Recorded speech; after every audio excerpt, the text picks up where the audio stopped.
So, what were some of the beliefs that you had or the pressures that you had before that made you feel like you had to wear all of the hats? So I came in believing that, girl, you got to be superwoman. You have got to make sure that your house is in order. You have got to make sure that this business stays, on top at all times. Listen, whatever you have to do to make it happen, make it happen. And that was a belief that I had. But I came to the realization really quick that I needed help, right? I needed to separate um, all of these hats that I had to put on, and I had to be okay with doing that. And I had to sometimes take the emotional out of it, and be that strong businesswoman that I needed to be. And then I had to come over here and be the wife, the nurturer Hmm. for my kids. I had to be the wife, the submitting wife. And Janelle, this was hard. It was hard for me because I am such a strong good woman. Um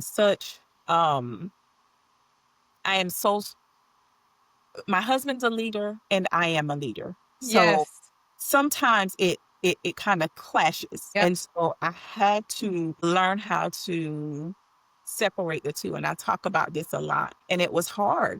It became hard, but a lot of self-awareness and focusing on the roles by themselves, the wife. What does being a wife consist of? And not just a wife, but a godly wife, uh, Hmm.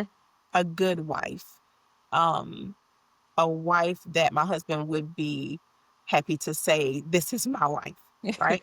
And then the business, the entrepreneur. I wanted to be a boss. I wanted to be a strong entrepreneur who knew what she wanted in business, to know how to the business, how to manage, the business. And then the mom, you have to come over here and be nurturing and all Yeah. of the things. Like you have to go to wrestling practice, you have to go to cheer practice, and you have to go Right. to the meetings and all of the conferences. And so I just had to learn how to separate all of them. And now I'm at a place in my life where I think I have mastered it enough to be effective in all of those areas.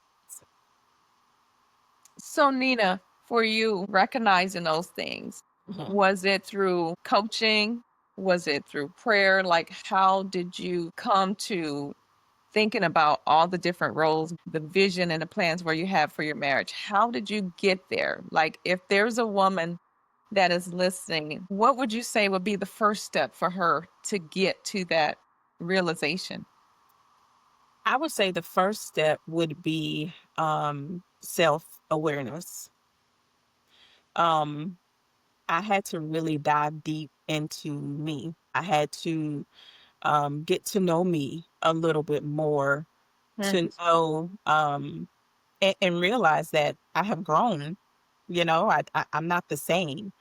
So certain things that maybe I used to do, I don't like doing anymore, or just the growth in me and being able to recognize also my faults. Um, Yeah. so you have to look at self first. And then I would say it wasn't the good times that actually taught me. It was the times that was rough. For sure. It was the times where we had communication issues in our marriage because of business. We brought the business into our marriage. And it was those times that taught me to say, hold on, let's pause. We got to wait a minute, and we need to reset. We have to do some things differently. And it just taught me how to really do things differently, decent and in order.